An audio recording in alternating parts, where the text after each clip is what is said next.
বন্ধুরা, কেমন আছো তোমরা সবাই? আমাদের গল্পকথার নতুন একটা ভিডিওতে তোমাদেরকে জানাই অনেক স্বাগতম। আশা করছি সবাই খুব ভালো আছে আর সুস্থ আছো, আর আমরাও না বেশ ভালো আছি। আর আজকের ভিডিওটা ঠাকুরঘর থেকেই শুরু করছি। আর আজকের বারটা হচ্ছে বুধবার, আর এখন মোটামুটি বাজে ওই সকাল 7:30 কি 7:35 মতো হবে। তবে চলো, তোমাদেরকে সাথে নিয়ে আজকের একটা সুন্দর ব্লগ এখান থেকেই শুরু করে দিলাম। আশা করছি আজকের ভিডিওটাও তোমাদের খুব ভালো লাগবে। আর দেখো, সকাল সকাল কিন্তু গোপালকে স্নান করিয়ে একটা পরিষ্কার জামা পরিয়ে দিয়েছি। আর জানো তো, তোমাদের সাথে একটা কথা শেয়ার করার, সেটা হচ্ছে যখন আমি প্রথম গোপাল পাতলাম, জানো গোপালের কিচ্ছু ছিল না। আস্তে আস্তে কিন্তু গোপাল সব নিজের যা যা প্রয়োজন নিজের ব্যবস্থা নিজেই করে নিয়েছে। আর সবার শেষে তো জানোই, এই যে খাটটা মানে একদমই সারপ্রাইজলি মার কাছ থেকে পেলাম। তার মানে গোপালের বলো খাটে শোয়ার কিন্তু খুব ইচ্ছাই করছিল, কিন্তু ওই যে আমার হাত দিয়ে আর এলো না, মার হাত দিয়েই এলো। এই জন্যই বলে জানো তো, ভগবানের লীলা বোঝা বড় দায়। কখন যে কার হাত দিয়ে কী হয়ে যাবে বলাই যায় না। আর আজকে যেহেতু বুধবার, আগামীকাল তো বৃহস্পতিবার, তাই ঠাকুরের সমস্ত জামা কাপড়ও তো পাল্টাতে হবে। তাই দেখলাম এত সুন্দর যতক্ষণ রোদ উঠেছে, কখন আবার মেঘলা হয়ে যায় বলা যায় না বাবা। তাই এত সুন্দর রোদ থেকে সকাল সকাল লাগে না, এগুলোকে কেচে দিলাম। এরপর এই যে গাছে জল কটা দিয়ে নিলাম, নাহলে যে পরিমাণ রোদ উঠেছে গাছগুলো দেখবো কখন নুয়ে পড়েছে। আর জানো তো, ছাদেও আমার গাছ করার খুব ইচ্ছা, কিন্তু ওই যে ঘরের কটাকে সামলে না ছাদে এসে যে গাছ কটার যত্ন নেবো, এগুলো তো হয়ই না। আর এই দিকের আকাশটা দেখো, এই দিকটা যেরকম মেঘাচ্ছন্ন সূর্য আলো উঁকি মারছে, তেমনি এই দিকের আকাশটা দেখেছো কি সুন্দর নীল না? এখন যে জিনিসটা সামনে দেখতে পাচ্ছ, এই যে বাঁদিকে একটা ফুলের মধ্যে, এটা কি বলো তো? এটা হচ্ছে ড্রাগন ফলের ফুল। ড্রাগন ফল তো আমরা দোকানে দেখে থাকি, কিন্তু ফুল দেখার সৌভাগ্য যেন আমার এইবার প্রথম হলো। তো তোমরাও যদি কেউ কোনোদিন দেখে থাকো, অবশ্যই কিন্তু কমেন্টে জানিও। আমি তো কোনোদিন দেখিনি যে ড্রাগন ফলের মানে ফলটা তো ওই অত সুন্দর দেখতে, ফুলটাও যে এত সুন্দর দেখতে হয় আমার সত্যি করে একদমই জানা ছিল না। আর এইদিকে কালকের বেশ কিছু জামা কাপড় ছিল, সেগুলোকেই এখন গুছিয়ে নিলাম। নাহলে সারাদিনে আবার যা জামা কাপড় পরবে দেখবো এর সাথে আর ওর সাথে মিলে একদম ঢিবি হয়ে গেছে। আর এখন এই যে সেদিনকে মেলায় যে কুর্তি বলেছিলে তোমরা অনেকেই, তবে না গো, এটা কুর্তি না, এটা একটা চুড়িদার। তবে ওই যে বলেছিলাম প্যান্টটা ঠিক আমার পরে কমফর্ট লাগছে না, তো সেই জন্য লেগিংস দিয়ে পরেছি। আর এই যে বিছানার নিচে বেশ কিছু জামা কাপড় ছিল, তো সেগুলোকে আজকে উঠিয়ে নেব। নিয়ে এই আপাতত দুটো জামাই হয়েছে, তো সেগুলোকে এখন বিছানার নিচে দিয়ে দিলাম। আর এই বাকি জামা কাপড়গুলোকে চলো জায়গা জিনিস জায়গায় রেখে দেওয়া যায়। আমার আগের ভিডিওতে সুমাইয়া আহমেদ কমেন্ট করে জানিয়েছে যে, দিদি তোমার ভিডিও প্রথম দেখেই তোমাকে ভালোবেসে ফেললাম, আমার মাও তোমাকে অনেক বেশি পছন্দ করে। থ্যাংক ইউ দিদি, যে তোমাদের এত ভালো লাগে আমার ভিডিও। আমার প্রতিদিনের কাজকর্মকে যেটুকু আমি যেভাবে প্রেজেন্ট করতে পারি তোমাদের সামনে, তাতে যে তোমরা এতটা খুশি হও জানো তো। তোমাদের কমেন্টগুলো যখন পাই তখন কিন্তু আমারও ভীষণ ভালো লাগে। হয়তো সবার কমেন্টের রিপ্লাই আমি এই মুহূর্তে দিতে পারছি না, তবে তোমরা চিন্তা করো না বা কেউ কোনো খারাপ ভেবো না গো। আমি একটুখানি হাতে সময় পাই, আমি প্রত্যেকের কমেন্টের রিপ্লাই দেবো। আর এখন এই যে আমার ঘরে যে গাছ কটা আছে, এদেরকে একটুখানি জল দিয়ে দিলাম। এদেরও জানো তো, এইদিকে দেখো যে হলুদ টবে বল কামিনীটা আজ দেখেছো, এটা কীরকম একটা মানে কীরম হয়ে গেছে, ওটা আর বাঁচবে না। তবে কি বলো তো, খুব পছন্দের, তো তুলে ফেলতে পারছি না। তো কৌশিককে বলেছি আমাকে আর একটা এনে দিও, তারপরেই এটাকে না ফেলবো। এটা জানো তো আমার খুব পছন্দের একটা গাছ ছিল, কিন্তু কিভাবে যে এইরকম হয়ে গেল বুঝতেই পারলাম না। হয়তো কোনো ভুল হয়েছিল আমার হাত দিয়ে। তো নেক্সট যে গাছটা আনবো অবশ্যই তাকে আরও বেশি করে যত্ন নেব। আর এইদিকে যে অ্যালোভেরা গাছটা দেখছো না, এটা তো থাকতো দেখেছো ওয়ার্ড্রপের কাছে, কিন্তু কি হচ্ছে বলো তো, কৌশিকের যত যা হাঁটাহাঁটির দরকার পড়ছে ওর ওই খান দিয়েই পড়ছে। এবার যথারীতি অ্যালোভেরা গাছের পাতার ধারে ধারে তো কাঁটা থাকে, ওই শুধু পাতার খোঁচা খাচ্ছে। জানো আমি এতটুকু খোঁচা খাই না, যত খোঁচা ওই খায়। তো এরপর দেখো চলে এসেছি নিচে, দিয়ে এই যে বেশ কিছু আমার জিনিসপত্র ঢালাচ্ছিল, তেল থেকে শুরু করে ডাল মশলাপাতি, তো সেগুলোকে এখানে ঢেলে নিলাম। আর জানো তো, যে কালো সর্ষেটা ঢাললাম না কোটোর থেকে, আর কি বড় কোটোর থেকে, ওটা জানো তো কিনে আনা না, ওটা হচ্ছে কৌশিকের মাসি ওদের জমিতে হয়েছিল, তো সেই ডাল মানে সর্ষেটাই দিয়েছিল। তো জানো তো সর্ষেগুলো একদম ভালো, বেশ মোটা মোটা দানা। তো তারপর এখানে একটুখানি চা করে নিচ্ছি, কারণ এতটা কাজের পর এবার কিছু না খেলে না ঠিক ভালো লাগছে না। আর জলদি কী বা খাবো বলো, এই চাটাই হচ্ছে সম্বল। আগে তো চায়ের নেশা ছিল না, কারণ আগে এত কাজ করতে হতো না। আর এখন এত কাজের চাপে পড়ে এখন চাটাকেই মনে হয় বাবা বিশাল বড় জিনিস, পেটে কিছু তো অন্তত পক্ষে গেছে। আর এই দিকে দেখো যে তেলের প্যাকেটটা কাটলাম না, শেষ তেলটুকু না এইভাবে যদি উপর করে দেওয়া যায় না কড়ার মধ্যে প্যাকেটটা, তাহলে দেখবে একটুও কিন্তু তেল নষ্ট হবে না। আর আমার এই গ্যাসটা কি আর ওগুলো গ্যাস বলছি, মানে আমার এইবারে সিলিন্ডারটা যেন অলরেডি 1 মাস 15-16 দিন যাচ্ছে। কি করে যে এত যাচ্ছে আমি জানো তো নিজেও বুঝতে পারছি না। তো আগের দিনও সেটা তোমাদেরকে শেয়ার করেছিলাম। যে আমার এই গ্যাস কমানোর টেকনিকের মধ্যে বলতে পারো ওই যে দম কমিয়ে কমিয়ে রান্না করি, ছোটো গ্যাসটায় রান্না করি। আর একটা জিনিস কী করি বলো তো, সবসময় ঢাকা দিয়ে দিয়ে রান্না করি। তো ঢাকা দিয়ে দিয়ে রান্না করলে জানো তো গ্যাস অনেকটা কম পড়ে। তো এই টেকনিকটা একদমই আমার মাথার থেকে বেরোয়নি, এটা সম্পূর্ণটাই মার কাছ থেকেই শেখা।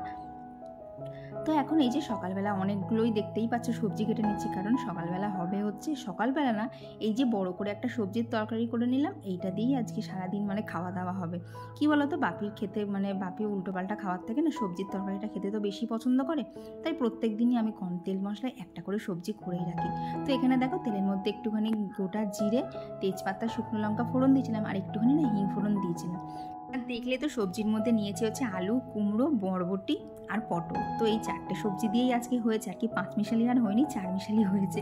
তো সবজিটা তেলের মধ্যে ভালো করে নাড়াচাড়া করে না ঢাকা দিয়ে দম কমিয়ে দিয়েছিলাম। এতে কী হবে বলো তো, সবজির থেকে যে সবজির একটা নিজস্ব জল থাকে সেই জলটা বেরিয়ে আসবে, এতে আমার না তরকারিতে এক্সট্রা জলও দিতে হবে না, আর ভাবে কিন্তু সবজিগুলো খুব সুন্দরভাবে সেদ্ধও হয়ে যাবে। আর তরকারিটা বসিয়ে এখন এখানে আটা মেখে নিচ্ছি, তবে এতটা আটা এখনকার জন্যে না, রাতের আটাটাও না মেখে নিলাম। তো একজন দিদিভাই বলেছিল যে আটাটা রাতে মেখে রাখতে, তবে কি বলো তো দিদিভাই, অনেক জায়গায় শুনেছি যে আটা না রাতে মেখে রাখতে নেই, এতে সংসারের আর কি ভালো হয় না। তো তারপর থেকে না আমি আটাটা যত কষ্টই হোক সকালবেলা একবারে মেখে নেই, বাকি আটাটা রাত্রিবেলা রুটি করে নিই। আর এখন দেখো এই যে কড়াটা খুলে নিয়ে দেখলি তো পেলে সবজিগুলো কত সুন্দর সেদ্ধ হয়ে গেছে। তো তারপর ওর মধ্যে একটুখানি আদা লঙ্কা বাটা দিয়েছিলাম, আর কি থেতো করা, তার মধ্যে একটুখানি জিরে গুঁড়ো, ব্যাস এই মশলা। আর এখন ওপর থেকে একটুখানি বলতে পারো এক্সপেরিমেন্টই করলাম, ওপর থেকে একটুখানি কাসুরি মেথি আর গরম মশলা আজকে প্রথম অ্যাড করলাম। জানো তো খেতে বেশ একই তরকারি, তবে একটু অন্যরকম টেস্ট হয়েছিল। তরকারিটা হয়ে গেলে তো ওদিকে বাপিকেও খেতে দেওয়া কমপ্লিট হয়ে গেছে, এদিকে কৌশিককেও হয়ে গেছে, আর সাথে কিন্তু মাঝখানে আমারও খাওয়া হয়ে গেছে। আর কি একসাথেই বসে পড়েছিলাম, কারণ জায়গা কম, তো আর ওই ছোট্ট টেবিলটায় কাজ করতে যে আমার কী অসুবিধা হচ্ছে সেটা আর ভাষায় বলার মতো না। তো তারপর ওদিকে দিয়ে দিলাম ভাত বসিয়ে, আর এদিকে ডাল বসিয়ে, আর এখন এই যে সবজিপাতিগুলো একটুখানি জায়গার জিনিস জায়গায় রেখে দিচ্ছি। তো ওদিকে বেশ খানিকটা কাজও এগিয়ে নিয়েছি। দেখো এবারে কিন্তু ঝটাপট সব রান্নাগুলো পরপর শেষ করে নিচ্ছি। আর বলতে পারো এটাও একটা টেকনিক হচ্ছে গ্যাস কম খরচ করা, যে কড়াটা এই যে একবার কড়াটা গরম করলাম না, এরপর না একদম জানো তো পরপর রান্না করে নিতে হবে। সে দরকার পড়লে রান্নার আগে সমস্ত সবজি কেটে রাখতে হবে। কি বলো তো, বারবার কড়া গরম করতে গেলে না অনেকটা পরিমাণ গ্যাস পড়ে। আর ওদিকে মাছটা ভাজতে বসিয়ে দিই, এখানে কিন্তু আমার মাছের মশলাটাও রেডি হয়ে গেছে। আর দেখতে তো পাচ্ছ জায়গা এতটাই কম, একটা জিনিস না সরিয়ে অন্য জিনিস রাখার জায়গা হচ্ছে না। তো এখন এক এক করে মাছগুলো ভেজে নেব, দিয়ে নর্মাল যেরকম মাছের কালিয়া হয় সেইভাবেই করব। তো চলো এদিকে মাছ রান্নাটা হোক, সেই সঙ্গে তোমাদের সাথে বেশ কিছু কমেন্ট শেয়ার করে নিই। তো আমার আগের ভিডিওতে কমেন্ট করেছিল হচ্ছে সুচরিতা মণ্ডল দিদিভাই, কেন মিলিয়নক্স, unruled pages, blogger how Aparna, আর কমেন্ট করেছিল হচ্ছে নীলাস কেক, শ্রাবণী ব্যানার্জি দিদিভাই, সামিয়া চৌধুরী, মধু SMB, আর সোমা চক্রবর্তী বিশ্বাস দিদিভাই লিখেছে যে যতই কাজের লোক রাখো কাজ যে কোথা দিয়ে চলে আসে বোঝা যায় না। হ্যাঁ গো দিদিভাই, এটা এখন আমি বলতে পারো হাড়ে হাড়ে টের পাচ্ছি, কাজের লোক রেখেও যেন কাজ আমার আর সারাদিনে শেষ হয় না। তো এইদিকে দেখো মাছের কালিয়াটা কিন্তু অনেকটাই হয়ে গেছে, আর দেখতেই তো পেলে পুরো রান্নাটাই একদম দম কমিয়ে কমিয়ে করেছি। আর এখন ওপর থেকে একটুখানি চিনি দিয়ে ফেটানো টক দই দিয়ে মশলাটা ভালোভাবে এরকম তেল ছাড়া করে কষিয়ে নিয়েছি, দিয়ে পরিমাণ মতো জল আর একটুখানি যে ভাজা মাছগুলো ছিল সেগুলো দিয়ে দেবো। বলতে পারো এইভাবে না যতক্ষণ না তুমি মশলা ভালো করে একদম তেল ছাড়া করে কষাবে, আর কি মশলার থেকে তেলটা রিলিজ হওয়া শুরু করবে, ততক্ষণ কিন্তু রান্নার স্বাদ যত মশলাই দাও স্বাদ ভালো হবে না। তো এইভাবে একবার করে দেখো, এরকম বেশ তেল ছাড়া করে রান্নার কিন্তু স্বাদও অনেক সুন্দর হবে, আর সবাই খেয়ে বলবে রান্নাও কিন্তু অনেক ভালো হয়েছে। তো এই দেখো এদিকে কিন্তু রান্নাটা আমার কমপ্লিট হয়ে গেছে, এখন বাকি কাজগুলো চলো কমপ্লিট করে নিয়ে নেওয়া যাক, আর বাকি কমেন্টগুলোও তোমাদের সাথে শেয়ার করে দিই। তো আর আমার আগের দিনের ভিডিওতে কমেন্ট করেছিল হচ্ছে রাখি মণ্ডল দিদিভাই আর সম্পাদে দিদিভাই, আর কমেন্ট করেছিল হচ্ছে সুরভি মণ্ডল ঘোষ দিদিভাই, life is strong Dipa Das, Anupadi, Zinia Roy, Joyshree Biswas দিদিভাই, সুমি অধিকারী, মৌ লাইফস্টাইল, বং মৌরি, সুজিয়া খাতুন, শাশ্বতী চৌধুরী দিদিভাই, স্মাইলি অম্বিকা, পুরবী মালিক দিদিভাই, মনিকার সিম্পল লাইফস্টাইল, আর পুনন্দি। আর গপ্পসপ্প দেখে আমাকে কমেন্ট করে জানিয়েছে যে একদিন লাইভে আসতে। তো দিদিভাই তোমার কমেন্টটা পেয়ে তো ভীষণ ভালো লেগেছে, তবে হ্যাঁ গো লাইভে আসবো। তো আমার তো অলরেডি 6K সাবস্ক্রাইবার হয়েই গেছে, 10K সাবস্ক্রাইবার হলে অবশ্যই কিন্তু লাইভে আসবো। আর কি বলো তো, কোনোদিন তো এইভাবে লাইভ করিনি, নিজের সাথে একটুখানি কেমন লাগছে ও একদম ডাইরেক্ট তোমাদের সাথে কথা বলবো। কি বলো তো, কোনোদিন তো বলিনি, এটা মনের মধ্যে না জড়তা কাজ করছে। তবে এখন তো 6K আছে, যতদিনে 10K সাবস্ক্রাইবার হয়ে যাবে আশা করছি জড়তাটা অনেকটাই কাটিয়ে ফেলতে উঠবো। তো এইদিকে রান্নাবান্না তো সমস্ত হয়ে গেছে। আর আজকে তো দেখলে বাসনগুলো আমাকেই মাজতে হয়েছে, কারণ আজকে কাজের পিসি আসেনি। তো বলতে পারো আজকে বাসন মাজতে গিয়ে অনেক দিন পর বাসন মেজেছি, তো খুব কষ্টও হচ্ছিল।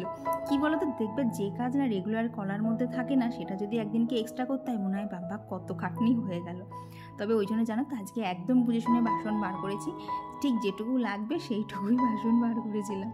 তো এখন নিচের কাজ শেষ করে এদিকে দেখো ওপরে এসে ঘরটা তো মোছা হয়ে গেছে। এখন এদিকে জানলায় যে গাছগুলো ছিল ওদেরকে না একটু নামিয়ে ওদের উপর একটু জল স্প্রে করে দিলাম। সকাল থেকে দেখলে তো বাইরে কি পরিমাণ রোদ উঠেছে, গাছগুলো কেন নুয়ে পড়বে না বলো তো। তো দেখলাম গাছগুলো যতক্ষণ নামিয়েছি তাহলে এখানটা একটুখানি মুছেও দেওয়া যাক। কী বলো তো, গাছগুলো থাকে তো প্রত্যেক দিন না গাছগুলো সরিয়ে মোছা সম্ভব হয়ে ওঠে না, ওই কোনো রকমের ঝাড়টা দেওয়া হয়ে যায়। দিয়ে এখন এই দিকটা মুছে নিচ্ছি। আর এদিকেও কিন্তু আমার জানলা এদিক ওদিক অনেকই গাছ থাকে, তো তাদেরকেও জানো তো সবাইকে একবার করে জল স্প্রে করে দিয়েছি। আর এইদিকে জানলায় যে গাছটা থাকে সেটাকেও সরিয়ে কিন্তু এইদিকে জানলাটাও ভালোভাবে মুছে এখন এই যে জানলাগুলো বন্ধ করে দিলাম, নাহলে ঘরটা না পুরো যেন গরম হয়ে যাচ্ছে। আর কি করি বলো তো, যেদিনকে এইদিকে এরকম এতটা পরিমাণ রোদ উঠেছে না সেদিনকে না ওদেরকে দুপুরবেলা করে না হালকা করে ঠান্ডা গরম জল স্প্রে করে দিই, যাতে না ওদেরও একটুখানি গরমে কষ্টটা কম হয়। তো এই দেখো তোমাদের সাথে কথা বলতে বলতে কিন্তু আজকের পুরো দিনটাই আমার শেষের দিকে।